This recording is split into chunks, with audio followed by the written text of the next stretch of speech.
Welcome, sleepless spirit. I'm your storyteller tonight, here to guide you gently into the shadows of slumber, where dreams take over and worries fade away. Before we begin, don't forget to like this video and subscribe for more bedtime tales, whispered just for you. Let me know in the comments, where in the world are you watching from, and what time is it as you listen tonight? And if there's a story you've been longing to hear, something spooky, something comforting, tell me. I'm always listening. Now, tuck yourself in. Let the darkness wrap around you like a warm blanket. It's time to let go and drift into the story. My name is Aaron Jacobs, and I have been employed at Dollar Tree for the past 5 years. It's not the kind of job you would expect to have interesting stories to tell, stocking shelves, helping customers, and occasionally dealing with some weirdos. Everything was pretty routine until the night that changed everything. It was a calm Tuesday night, and an hour before closing, the store was almost completely empty, save for a few regulars and the hum of the as my co-worker Lisa and I completed our routine aisle sweep to make sure everything was in its proper place. The fluorescent lights overhead created an unsettling sense of stillness. I saw a shopping cart parked in the center of the seasonal aisle as I was walking by. At first glance, it appeared to be loaded with the typical Dollar Tree staples, cleaning supplies, canned food, and some inexpensive decorations. But first of all, something about it felt off. The cart was meticulously organized, with Campbell's soup cans stacked in a neat pyramid, dish sponge packets perfectly aligned, and Christmas decorations that looked like they had been put together by someone with an eye for detail. Then there was the smell. I called out to Lisa, and she came over wiping her hands on her apron. "What's up? Did anyone leave this?" I pointed to the cart, and Lisa shook her head. The smell was subtle but distinct, like wet soil after a heavy rain. "It's been dead in here all evening. Most likely someone who just left without buying anything. So maybe as part of closing, we're supposed to check the security cameras to account for anything left behind." So after Lisa and I finished the sweep, David, our manager, was already there reviewing the day's sales. "Hey David, could you pull up the footage for the seasonal aisle?" I asked, but I couldn't get rid of the uneasy feeling that was creeping up my spine. "This strange cart on the left." David arched his brow behind him, but he didn't protest. He then rewound the video to an hour before closing, and as we gathered around the tiny monitor, the cameras captured a woman entering the business at either 8 o'clock or 10 p.m. At first glance, she appeared to be just another customer strolling through the aisles at a leisurely pace, with shoulder-length brown hair, a blue jacket over a plain white shirt, and one of those reusable shopping bags we sold for $1, the kind with the corny Dollar Tree where everything's $1 slogan on it. She didn't seem to interact with anyone or act unusually. But then, at 8:40, she paused in the seasonal aisle, and we watched as she carefully loaded the cart with things, straightened the tinsel, and adjusted the cans. She then hesitated for a few seconds, standing motionless with her back to the camera, and then she abruptly vanished. "What the hell?" Lisa whispered. David played the video again after rewinding it. I speculated that she might have walked out of frame, but even I didn't believe it. The same thing happened. She was there 1 minute, and then she was gone. We kept a watchful eye on the end of the seasonal aisle as David moved to the next camera location, but she never showed up to check the exits. "David," Lisa said, retrieved the tape of the emergency exits and front doors, and we looked at each frame, but she was not seen exiting the business. At 8:43 p.m. every time, something further bizarre occurred. The store's lone camera went dark for 3 minutes, and when the video came back, the cart was completely loaded and sitting in the aisle, but the woman had vanished. Although he didn't seem persuaded, David whispered as Lisa drew closer to the screen. "Glitches don't arrange carts." David determined that we ought to examine the store once more before we parted ways before shutting up. The air felt heavier as I moved down the aisles, as if the temperature had fallen a few degrees. Lisa went to the supermarket department, David to the stockroom, and I went back to the seasonal aisle. In the solitude, every creak of a shelf sounded like a gunshot, and my footsteps resonated strangely. The cart was gone when I arrived at the seasonal aisle, so I froze. "Lisa, David," I called out. "Are you guys moving the cart?" And got no response.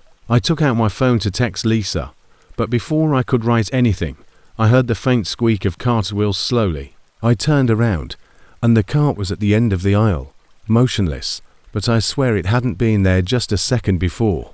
The cart's contents had changed. Instead of cans, decorations, and sponges, there was a heap of dirt, and on top of the dirt was an old, faded picture frame with a black and white image of a family, a woman, a man, and a young girl. As I got closer, my heart was racing, and the odd earthy smell was stronger than before. I felt a chill go down my spine as I stared at the picture, because the woman looked eerily like the one in the video. Then, I heard a soft, raspy voice ask, "Do you like my cart?" directly behind me. I spun around, but no one was there, and I don't remember much. Lisa and David then discovered me sitting on the floor in the middle of the aisle, shaking and unable to speak. We called the police, but they found nothing, no dirt, no cart, and no picture frame. I still can't describe what happened, but I could see the terror in David's eyes when he told us to stay quiet about it, because he didn't want stories to spread. I tried to stay away from the seasonal section whenever possible, but if you ever find yourself there, I occasionally hear the faint squeak of cart wheels moving on their own late at night when the store is quiet. If you encounter an abandoned cart while shopping at Dollar Tree, do yourself a favor and leave it alone. You never know who or what might return for. While most of the shelves were stocked, there were always a few things that seemed to go quickly. It was just another ordinary night at Dollar Tree. The store was almost quiet. Others enjoy the holiday-themed decor or the dreadful deals in the toy section. Having worked the night shift for more than a year, I had witnessed my share of strange things, but nothing could have prepared me for what transpired that evening.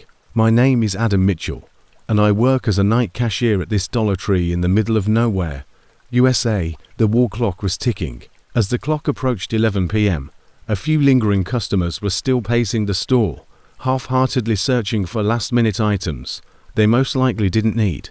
Jenny, the assistant manager, and I were the only ones remaining to tidy up the Adam mess. "Over there, you see that person?" Jenny's voice broke the silence. She stood close to the door like a knife, her gaze fixed on the person pacing in front of the registers.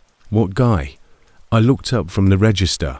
Jenny gestured toward the aisle at the back of the store where the cleaning supplies were kept. The man who was simply standing there holding the balloon wasn't even a special event. My eyes squinted. I could barely make out his shape in the dim fluorescent light, but something about him seemed off. He was tall, too tall for a guy standing in a Dollar Tree, wearing a dark hoodie that swallowed his body, and the red balloon in his hand was certainly not one of the regulars. As I made my way to the front of the store, Jenny shook her head, saying, "I don't know Adam.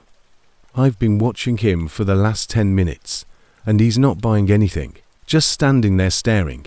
When I got to the front of the store, I immediately recognized Adam, who was standing motionless, as if he didn't even know how to move. This figure didn't belong. His face was covered by the hood, but his eyes were cold and lifeless, as if they were staring right through me. The balloon didn't make sense. It wasn't appropriate in a store like this where everything was inexpensive and cheery. Trying not to lose my cool, I approached him and said, "Hey buddy, can I help you with something?" Sounded a little shakier than I intended, and he just kept staring ahead. I moved closer, searching for something, and his head suddenly snapped toward me as if he had just realized I was speaking to him. Our eyes met, but there was nothing behind them, no emotion, no recognition, just a blank, icy void. I took a step back to avoid letting was about to let some creepy guy ruin my night, so I muttered, my voice trembling a little, shivering up my spine, "Show all right, just stay out of the way, man." I turned to follow the guy down the aisle, but by the time I did, Jenny had vanished into the stockroom. Probably hoping I would handle the situation, arrived at the conclusion he had left. It was illogical. My pulse began to race as I saw him move. He must have entered one of the aisles, but I couldn't locate him. Something wasn't right. This wasn't just any strange guy. I reached for my walkie-talkie. "Where the devil are you, Jenny? The man was just here, and now I can't find him, and I have no response." It appeared as though he had disappeared when the cameras in the back office were checked through the feeds. The empty aisles were all that was visible of him into thin air. But then I noticed something flickering, and the video went dark for a whole minute, as if the camera had stopped recording. The hairs on the back of my neck sprang up. "Jenny!" And I yelled as I hurried back to I felt the weight of the quiet crushing down on me when I heard a gentle voice, almost like it was close behind me, saying, "You shouldn't have come near me." But she was gone when I turned to look around the store. "Adam," I froze. The voice sounded like it had been waiting 4 years to speak. I turned around, but there was nobody there, visible the following morning. When I came back for my shift, I noticed that the parking lot was more empty than usual. I quickly grabbed a red balloon tied to my car's antenna and yanked the string off, trying to ignore the knot that was tightening in my stomach. I had half expected to see the guy again, but I didn't. The air was still cold, and there was no sign of life. The remainder of the shift went uneventfully, and I couldn't find Jenny. I tried calling her, but her phone went straight to voicemail. A week later, the manager called me into his office, Adam, and asked me what had happened last Friday night. I threw it in the dumpster in the hopes that it would go away, but I couldn't get rid of the feeling that something was watching me every time I turned around. Someone had complained about you, and I wasn't sure how to explain what had happened or how to tell him about the man with the balloon and the voice in the dark. The clip of the disappearing, I left the workplace feeling like I was going mad, despite my best efforts to remain composed. I haven't seen the man since that evening, but occasionally when I'm out on foot I might hear a faint voice, no more than a whisper, or catch a glimpse of a red balloon floating in the corner of my eye as I walk down the aisles. Remember me, I have no idea who Adam was, but I do know that you should never, ever allow your curiosity to rule you, especially in a store like Dollar Tree. Do yourself a favor and leave the store if you see someone holding a red balloon. Don't interact, I promise. You don't want to find out what kind of thing comes after you. That Thursday night at Dollar Tree was uneventful as usual. An uncanny, yet soothing rhythm filled the store as the familiar hum of fluorescent lights buzzed overhead, and a subtle smell of old cardboard and cleaning supplies permeated the air. I was only thinking about the store felt normal, almost too normal, as I entered and exited with the items I needed, including cleaning supplies, snacks, and perhaps a random activity to kill time. The aisles were quiet except for the occasional employee restocking shelves, but as I turned down the frozen food aisle, I sensed a slight change in the atmosphere, something strange that didn't feel right. Sit quietly. I was unable to identify it, but as soon as I could, I felt regret. It was like an itch that I couldn't get rid of. I dismissed it as part of the typical strangeness of this location. Nothing unusual, I thought to myself. The freezers lining the walls were all loaded with frozen pizza, vegetables, ice cream, and who knew what else I enjoyed about this aisle? Was the only area of the store that seemed to have its own rules and rhythm apart from the others. For some reason, I found solace in the cold, sterile air, even though the chill never seemed to last long enough to provide a reprieve from the stale store air. Then, I heard a faint tapping sound, and I stopped to look around. It wasn't the hum of the overhead lights or the sound of the freezer compressor running. This was unique. It was coming from one of the freezer units. I stopped dead in my tracks, my heart pounding a little faster. I looked around the aisle, but it was almost empty except for me and the frozen food. The faint hum of the lights overhead was barely audible, but the tapping sound pierced it like a knife. I gave a head shake. Only in my head I tried to ignore it by muttering under my breath, but it kept coming back. I couldn't ignore it any longer, so I looked down the aisle and saw that nobody else was even near the freezers. I hesitated for a moment before moving toward the source of the noise, and the closer I got to the freezer, the louder the tapping seemed to get. My heart pounded in my chest, and I started to perspire coldly. The nape of my neck, the freezer, was at the end of the aisle, standing motionless and silent except for that damn tapping. which almost seemed to be waiting. The door was slightly open, just enough to let the cold air escape and hit me, sending chills down my spine. I approached slowly, as if I were walking in a dream, uncertain if my feet would carry me any farther. Why was the door open, and what was that? As I moved closer, I could feel something moving behind the glass with a shallow tap, tap, and tap. I couldn't ignore the repetitive sound, which nearly seemed like an invitation to do something I didn't know how to do. So I reached out and grasped the freezer door handle. It felt colder to the touch than it ought to have. I pulled, but the door remained in place, and I felt a wave of panic come over me. My heart hammered in my ears, blocking out everything save the tapping.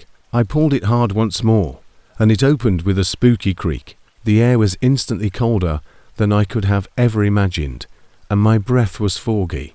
Before me I stepped back and blinked as I entered the freezer, which was filled with shelves of frozen goods. But something didn't feel right. The air was biting at my insides, and the freezer wasn't just cold, it was freezing. Then, there was a word etched into the thick layer of frost inside the freezer door, not just the slight scratches of someone attempting to make a mark. This was intentional. The handwriting was jagged, ragged, and desperate. The words were almost readable, yet they were enough to make me shiver. I'm stuck. My breath is stuck in my throat, and my blood is frigid. What the devil was this, and why would someone could have written that here before I could understand it? The knocking resumed. Faster. Louder tap tap tap. My hands were shaking. My eyes were wide, and I slammed the freezer door shut before staggering back. I was going crazy. Are you okay? I glanced over and saw a Dollar Tree employee. I managed to point to the freezer and say, "Someone's been trapped in there. You need to check it out." But she looked at me like I was crazy. "It's probably just some ice build-up or something. The freezer is old, and it makes weird noises," she said, standing in the aisle looking irritated, as if I was wasting her time. She dismissively shrugged. "I'm busy, so please gather your belongings and wait in line. You're okay." "No you," but I wasn't done. I marched back toward the freezer, my fingers itching to open it again to show her I wasn't crazy. When I got to the freezer, I grabbed the handle and discovered the door was completely shut. No frost, no message, just a normal one. "Don't get it," I said, panic creeping into my voice. "There's a message in the frost. Someone's in there." She narrowed her eyes at me. "You're not making any sense. Just stop acting weird."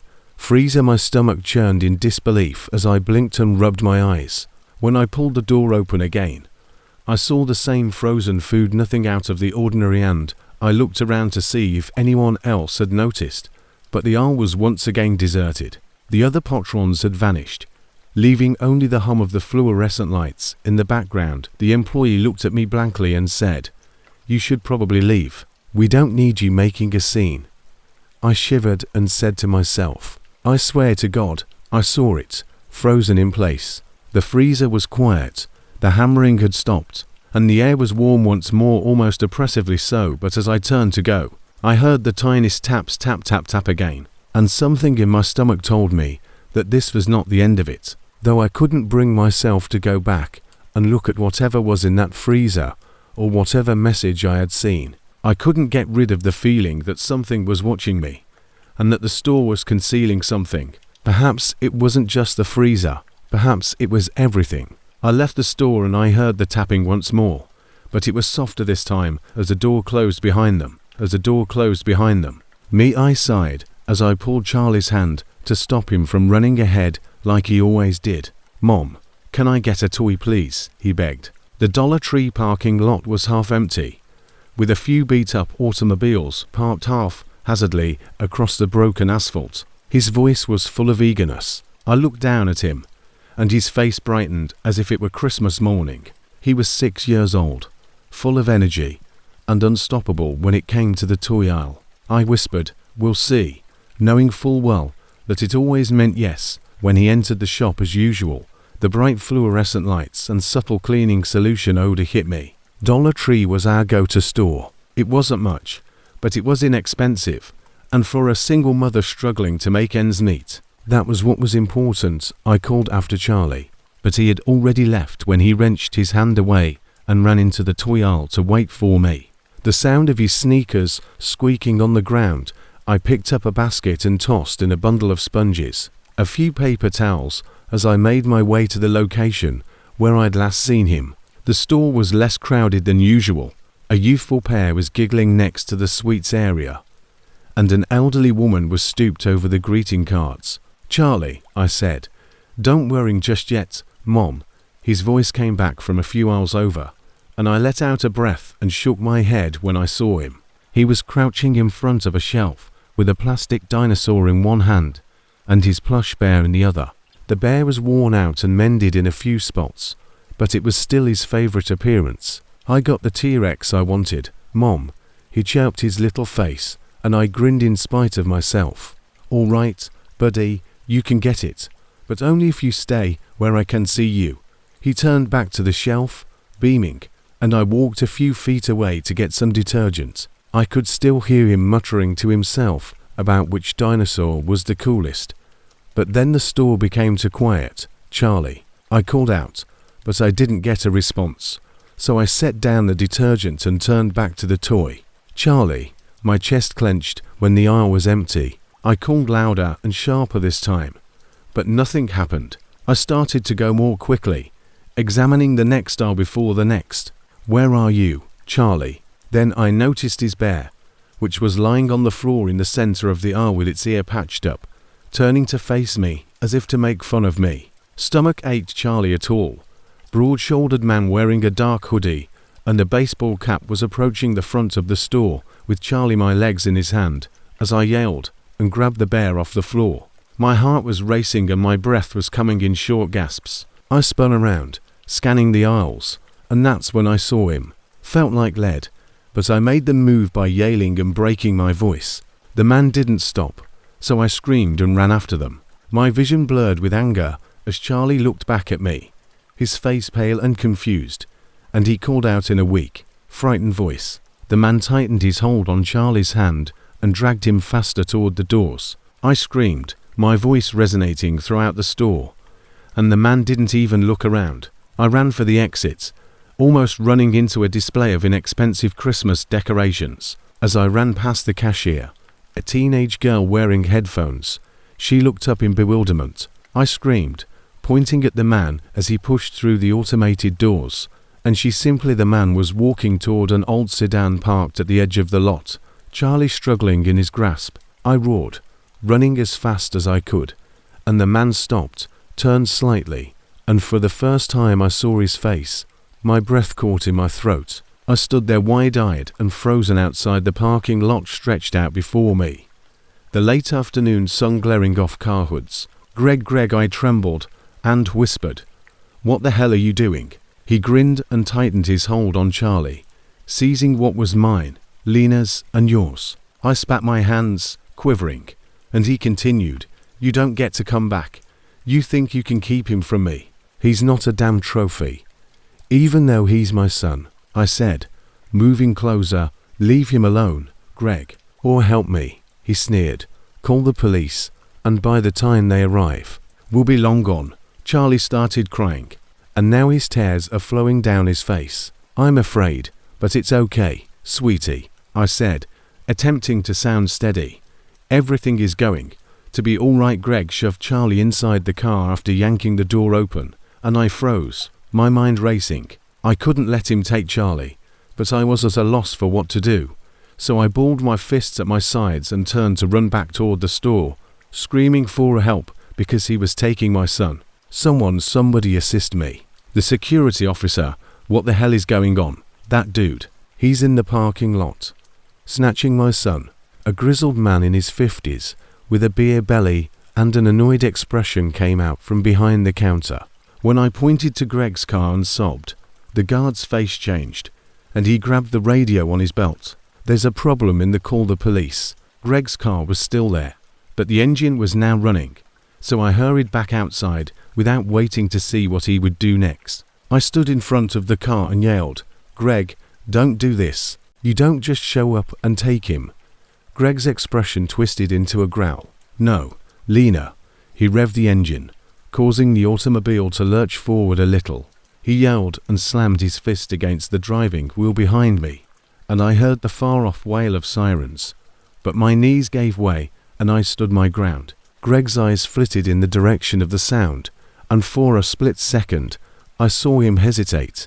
"Please, Greg," I begged, my voice shaking. "Don't do this. Don't ruin his life."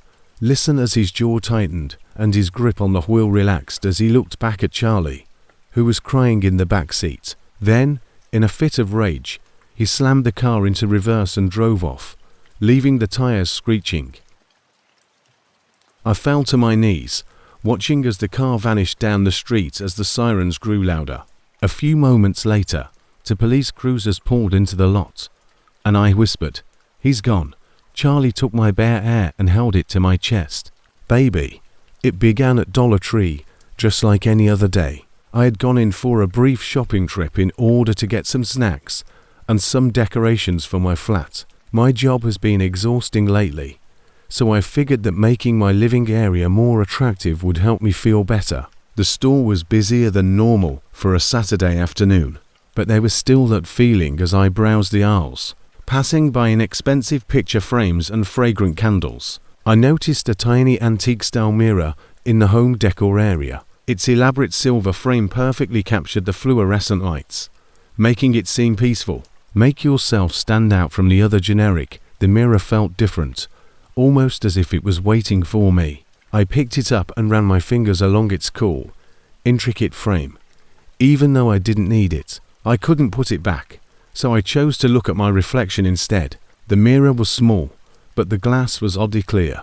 Could see my entire face, but the background behind me didn't seem right. The shells were warped, with their edges curling strangely. I quickly replaced the mirror and made the decision to go to the checkout. I was probably overanalyzing the situation, and the reflection was warped by the cheap glass. But as I was leaving, I noticed a strange pull. As I was heading to the front of the store, it seemed as though the mirror beckoned me to return. I noticed a rack of clothing with clearance labels. Although I had no intention of purchasing clothing, a basic black dress caught my eye and seemed more costly than anything Dollar Tree often stocked. Curious, I took the dress and made my way to the improvised changing areas in the rear of the store. There was a single enormous mirror on the wall outside the curtained fitting rooms when I walked outdoors, pulling the curtain shut behind me as I entered the little stall. As I slipped into the dress, the air felt heavier, and there was a slight odor of cleaning supplies. At first, everything appeared normal when I looked at the mirror, but then I noticed a shadow moving behind me in the reflection. My breath caught in my throat, and I spun around, hammering nothing but the simple changing room with its your imagination, with its drab beige walls and dimly flickering light. I mumbled, trying to get rid of the discomfort, but when I looked back at the mirror, the shadow was there once more, but this time it was motionless, standing just behind me. The figure wasn't clear, but its contour was obvious, so I froze, my mind racing.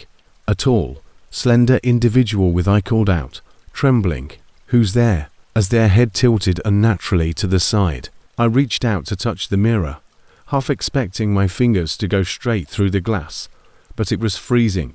I took a step back, trying to convince myself that it was a trick, perhaps a smudge on the glass, but I knew deep down that it wasn't me. I flung back the curtain and left the changing room, my heart pounding. The store was different today, with darker, longer aisles and shelves stocked with strange, dusty goods that seemed like they belonged in an antique store. I looked about in the hopes of seeing more customers, but the store was virtually deserted. I turned back to the changing room, but it was gone. The whole place had disappeared, replaced by an endless row of mirrors, each of which reflected me, but none of them displayed the same image. In one, I was grinning, but I knew I wasn't. In another, my face was contorted in terror. My eyes were wide, and unwavering panic took over. Turning away from the mirrors, I began racing down the aisle, my footfall resonating strangely as the shelves grew higher, producing long, twisted shadows. As I reached a corner, I yelled, my voice sounding little and distant. I confronted another mirror, this one taller, nearly floor to ceiling, and there it was once more. Shadow, however. It wasn't merely a reflection this time. I stumbled backward, tripping over a fallen basket, and the shadowy figure emerged from the glass. It moved slowly and deliberately, and where its features should have been, there was only a dark void. The figure's presence was heavy and suffocating, so I screamed and scrambled to my feet. Desperation took over, though, and I snatched a glass vase from a nearby shelf and threw it at the figure. The vase broke, but the thing didn't flinch. Instead, it extended a hand with long, skeletal fingers. Extending in my direction with my lungs, I dashed through the warp tiles. Every turn I took seemed to take me back to the mirrors, each one burning. Saw the shadow getting closer and closer, as though it were all at once, till I finally saw the exit, a dim glow of sunlight pouring through the front doors of the store. Without hesitation, I ran, ignoring the shells that appeared to wobble and the whispers that filled the air. As soon as I walked, I headed toward it. The store behind me appeared normal once more, as the suffocating atmosphere outside evaporated, crowded with shoppers, half expecting to see the shadow observing me from the glass doors. I looked back, but nothing was present. I let go of the dress I was still holding and made my way to my car. I clutched the steering wheel, trembling. I have no idea what I saw there, but I am positive of one thing. I will never again enter that Dollar Tree.